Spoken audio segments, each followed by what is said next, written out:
많이 나왔고요. 그리고 그 결과가 어떤 뭐 두 후보가 오차 범위 내에서 접전을 벌이는 뭐 그런 여론조사가 많이 나와서 사실 많은 분들이 우려를 뭐 표하고 있는 상황인데 그 여론조사에 대해서 뭐 이번에 저희가 이번 회에서 한번 털어보도록 하겠습니다. 일단은 뭐 요 여론조사를 잠깐 브리핑을 해야 되는데 요거는 우리 저 논설위원님께서 네. 이게 지금 동아일보인데요. 동아일보가 그 오자 대결, 사자 대결 그 여론조사를 했어요. 오자 대결을 하면 문재인, 안철수, 홍준표, 유승민, 심상정 이렇게 5명 들어가는 거고 사자 대결을 하면 유승민을 빼고 가는 거예요. 근데 이 여론조사를 보면 그 문재인하고 안철수가 오차 범위 이내로 들어오는 조사가 나왔는데 이 제가 그 설문 항목을 들어가 봤어요. 설문지를 봤어요. 여론조사 설문지. 오자 대결하고 사자 대결 질문하기 전에 어떤 질문이 있었냐? 다음 대선 후보들 가운데 선생님께서 절대 투표하지 않을 인물은 누구입니까? 선생님도 대상으로 한 질문인가요? 중등교사인가요? 뭐 초등교사인가요? 자, 그러면 한번 생각해 보세요. 자, 지금 현재 그 여권이라고 할 수 있는 자유한국당, 바른정당에서 가장 싫어하는 사람을 한 명 제거하겠죠? 그렇게 되나? 누가 제거될까요? 한 번만 더 설명해 네. 주시죠. 그러니까 절대 투표하지 않을 인물은 누구입니까? 그걸 물어봤다 이거죠. 그걸 저희한테 물어봤을 때? 그러니까 일반 여론조사를 돌린 거예요. 그런데 그러면은- 거기는 지지 정당 다 혼합되어 있는 거죠. 전체 여론조사 표본한테. 그러면 거기에는 민주당 지지자, 국민의당 지지자, 바른정당, 자유한국당, 정의당 지지자 모두 포함된 거예요. 자, 그러면 절대 지지하지 않을 후보를 골라내면 더불어민주당 지지자라면 누구를 제거를 할까? 홍준표를 제거하게 되죠. 그죠? 홍준표나 유승민 뭐 이쪽을 제거하겠죠. 네. 자, 그러면 국민의당에 물어보면 누구를 제거할까요? 문재인. 그죠? 예. 그다음에 바른정당, 자유한국당에 물어보면 누구 제거할까? 문재인. 자, 그럼 공통적으로 제거되지 않는 사람이 있죠. 안철수. 이게 지금 이 여론조사의 함정이에요. 이거를 딱 질문해놓고 오자 대결 딱 넘어갑니다. 바이어스를 주입했다는 얘기죠. 미리 약을 네. 쳤네. 그러니까 이렇게 해놓고 오자 대결 딱 질문 넘어가. 잠깐만 이런 패턴으로 아주 의도적으로 대놓고 바이어스를 주입하는 조사는 본 적이 없는데 이런 경우가 없습니다. 있습니까? 없었어요. 그러니까 그러니까 기술을 많이 썼네. 한 명 이렇게 미리 그 본격 질문 들어가기 전에 제거를 하는 질문은 제가 아는 범위 내에서는 이게 처음이에요. 심지어는 보도에서 그거를 딱히 밝히지도 않았는데. 네, 전혀 밝히지 않았어요. 아, 그러니까 그렇게 하고 문재인, 뭐 안철수, 유승민, 홍준표, 심상정 이렇게 들어가면, 자, 그러니까 이 바이어스의 문제는 공통적으로 충성도 높은 당심이 있는 사람들이 반대하는 후보 한 명씩을 찍어낸 거예요. 그게 가장 많이 찍힌 게 문재인하고 홍준표가 찍혀 나간 거죠. 네네. 찍혀 나갔는데 안철수는 양쪽으로 모두 살아남아. 근데 진짜 이렇게 굉장히 교묘하게 잘 설계했네요. 이게 여론조사를 잘했다는 말이 아니라 이 설계를 정말 고도로. 이 새끼들 뭐 칭찬해주고 싶다? 지금 이 부분이 보도에는 또 나오지를 않아요. 저도 여기서 처음 들었어요. 예. 이게 선거관리위원회 홈페이지에 가면 그 여론조사 방식에 대해서 설문지하고 다 올려져 있습니다. 그거를 보시면 돼요. 제가 지금 그거 보고 지금 말씀을 드린 건데 그렇게 해놓고 나서 오자 대결 질문을 하고 그 다음에 사자 대결 질문을 합니다. 그리고 다시 양자 대결로 가. 그래서 양자 대결 첫 질문이 문재인 안철수, 두 번째 질문이 문재인 홍준표, 세 번째 안철수 안희정, 그리고 그 다음이 안희정 홍준표 이렇게 넘어가는 거예요. 네. 그러니까 지금 뭐 언론에서 뭐 하여튼 양자 구도를 가지고 특히 이제 문재인 안철수 양자 구도를 많이 지금 이야기하고 있는데 그 중에 한 기사였고요. 이게 사실 원래 그 먼저 시도한 언론사가 있었습니다. 벌써 이제 날짜가 좀 많이 지났는데 네. 쿠키뉴스가 이 조사를 먼저 했죠. 네네. 그러니까 지난달 28일 날 그래서 그때 이게 많이 논란이 많이 됐었잖아요. 네. 문재인하고 안철수 가상 대결을 딱 하니까 어떻게 나왔냐면은 문재인 44, 안철수 40.5, 지지 후보 없음 11.2 이렇게 나왔어요. 그래서 그 뒤로 지금 문재인 안철수 양자 구도 가지고 계속 쭉 논란이 되고 있는 그런 상황입니다. 네. 지금 그 아까 전에 나온 그 바이어스 그 부분이 참 교묘하고 중요한 부분인데 일종의 그 여론조사 응답자에게 사전 세뇌를 시키는 작업이거든요. 예, 그렇습니다. 너 지금 네가 제일 싫어하는 후보가 누구야? 상기를 시켜주고. 예, 상기를 시켜주고 그거를 이제 떠오르게 되면 이게 사람이 원래는 기본 디폴트는 내가 지지하는 후보를 뭐 선택을 하는 것에 디폴트가 맞춰져 있지 누구를 반대하기 위해서 여론조사에 응답하는 경우가 별로 없는데 이렇게 되면 어떤 그 여론조사의 목적 자체가 그 내가 지지하는 후보라기보단 내가 싫어하는 후보를 떨어뜨릴 후보에 포커싱을 그렇죠. 맞추게 되는 인간의 거죠. 뇌가 그렇습니다. 예, 굉장히 악랄하고 교묘하네요. 그렇게 해서 바로 질문 들어가면 보세요. 국민의당하고 저 바른정당 자유한국당은 거의 문재인을 무조건 지금 싫어하고 있는 상황인데 그러면 문재인, 심상정, 안철수, 유승민, 홍준표 이렇게 딱 물어보면 일단 문재인 제끼고 대답을 할 거 아니야.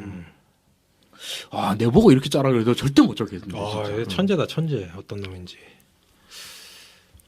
이게 왜 저도 정확히 이런 그 넌센스 퀴즈 같은 것들에서 많이 쓰는 기법인데 예를 들어서 뭐 오징어 5번 얘기해봐 이렇게 하고서 뭐 오징어는 발이 8개가 아니 뭐 9개가 뭐 이렇게 이런 식으로 물어보는 네. 그러니까 앞에 질문에 영향을 받아서 뒤에 질문에 그 착각을 유도하는 그런 질문들이 있잖아요. 그런 기법이라고 볼 수 있을 것 같아요. 심지어 저기 뭐 코끼리는 생각하지 말라고 얘기를 하면 코끼리만 계속 생각하게 되지 않습니까? 그러니까 이거는 그 우리 윤카피 저 2012년 후보 단일화를 놓고 네.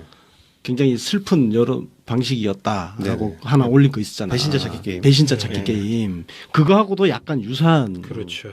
패턴을 가진 질문이죠. 그때 그 내용이 뭐였죠?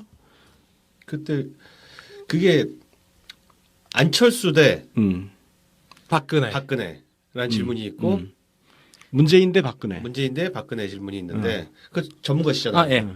그 질문을 2번 던져요. 이게 이제 그 지지도 조사냐 적합도 조사냐 뭐 이런 건데 여기서 이제 그 안철수 쪽에서 지지도 조사를 하자라고 해서 들고 나온 거예요. 네. 그럼 저기 당연히 안철수를 지지합니까? 문재인을 지지합니까? 이렇게 하면 되잖아요. 근데 여기서 질문 2번 던져요. 안철수와 박근혜 중 누구를 더 지지하십니까? 이렇게 찍어요. 그리고 두 번째 질문에서 문재인과 박근혜 중 누구를 지지하십니까? 이렇게 물어요. 질문 2번 나왔죠. 그럼 질문 2번에서 그 만약에 박근혜 안철수에서 안철수를 찍었어요. 그럼 안철수에 1이 올라가요.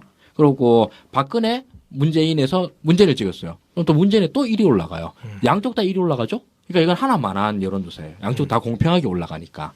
근데 안철수 박근혜에서 안철수를 찍어요. 그럼 1이 카운트 돼요. 문재인 박근혜에서 박근혜를 찍어요. 그럼 여기서 문재인이 0이 되죠.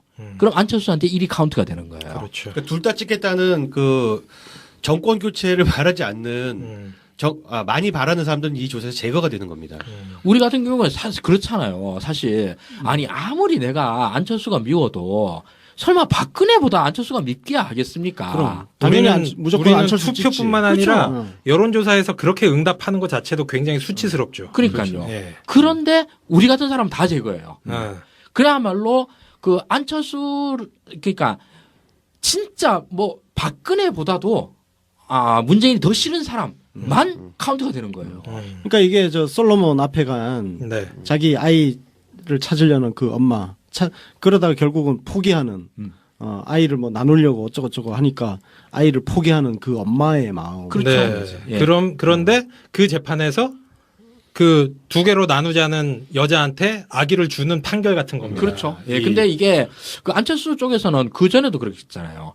자기 안철수 펀드랑 그다음에 그 민주당의 그 대의원들 모아놓고 이 양쪽에서 하자. 이렇게 하면 그것도 마찬가지로 양쪽에서 배신자 찾기 게임을 한 거지 않습니까? 그러니까 이게 배신자 찾기 게임으로 계속 하자고 그러는데 이거는 계속 이렇게 정치를 게임화하는 건데 굉장히 안 좋은, 아니, 그야말로 뭐 평가 자체가 불가능할 정도로 최악이었었죠. 네. 자, 어쨌든 간에 이 방식에는 바이어스가 있긴 있지만 또 안철수가 그 야권 후보 그리고 또 여권 후보 둘 다 충성도가 약한 사람들에게 표가 몰리고 있다는 것만큼 부정할 수가 없습니다. 근데 네. 그 트렌드에 대해서도 좀 더 논해보는 게 좋을 것 같아요. 네. 근데 저기 제 생각은 그거는 조금 이따가 얘기를 하고 예. 일단은 요런 여론조사가 최근에 갑자기 계속 여러 개가 생기고 또 그렇게 바이어스를 넣어가면서 이런 결과를 만들어내는 이런 원인 요게 이제 어떤 효과가 있을까요? 정치적으로 이런 여론조사가 유포가 되게 되면.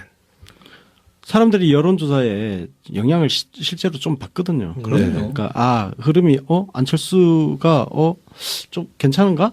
다른 사람들이 뭐 관심을 가지는가 보네. 그 조사만 갖고는 흔들기가 어려운데 사실은 그 조사를 통해서 안철수 다시 한번 생각해 볼까라는 부분을 그 보수 언론과 진보 언론과 종편이 연합으로 지금 때리고 있다는 거죠. 예.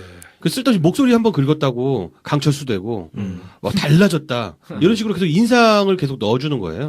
거기에 플러스로 이제 그동안 굉장히 강고하게 구가되던 문재인 대소론이 깨졌다는 네. 그런 인식을 줄 수 있고 그 타이밍이 하필 지난주 더불어민주당 경선이 한참 이렇게 절정이던 시기에 공교롭게도 이런 여론조사 결과가 굉장히 많이 나왔다는 겁니다. 그러니까 아까 전에 그 동아일보 여론조사에서 이제 가장 무조건 한 명 뺀다는 질문에서 문재인 홍준표가 가장 많이 이제 나갔잖아요. 그럼 이 질문이 나중에 그 양자 대결에서 네. 빛을 발하는 거거든. 그러니까 네. 문재인 안철수 중에 누구 선택할 거냐 딱 했을 때 안철수 그러니까 자유한국당 바른정당 그리고 더불어민주당 안에서 이재명 안희정을 지지했던 일부는 안철수로 가는 거야. 맞습니다. 그런 현상이 생기죠. 거기에 여기에 이제 이중의 배신자 찾아내기 게임이 들어가는 게 아까 전에 얘기했 그 2012년에 있었던 문재인 대 박근혜, 안철수 대 박근혜 요 구조가 문재인 대 안철수, 안희정 대 안철수로 고스란히 네. 리바이벌 되는 겁니다. 네. 네. 그래서 지금 안희정 대 안철수 요 여론조사 결과에는 아까 전에 저희가 말씀드린 그 소위 말해서 배신자 또는 솔로몬의 재판에서 애기 찢어서라도 내가 반이라도 갖겠다 이런 분들의 어떤 그 세력이 굉장히 많이 반영이 되어 있는 거죠. 사실 동아일보 조사로 뒤로 가면은 그러한 부분들 분명히 나와 있는데 양자구도 시에 안희정 대 안철수 그리고 문재인 대 안철수의 구도에서 더 유리하게 나오는 걸 보여주고 있어요. 그래서 근데 내가 또 눈여겨볼 거는 아까 동아일보 그 수치를 말씀 안 드렸는데 문재인 안철수 붙으면 41.7대 39.3 굉장히 진짜 근소한 차이잖아요. 네. 이게 지금 2.4% 정도 차이란 말이에요. 오차 범위 아니죠. 근데 여기에 누구도 지지하지 않겠다. 그러니까 기권한 사람 비율이 19%야. 네, 19%요.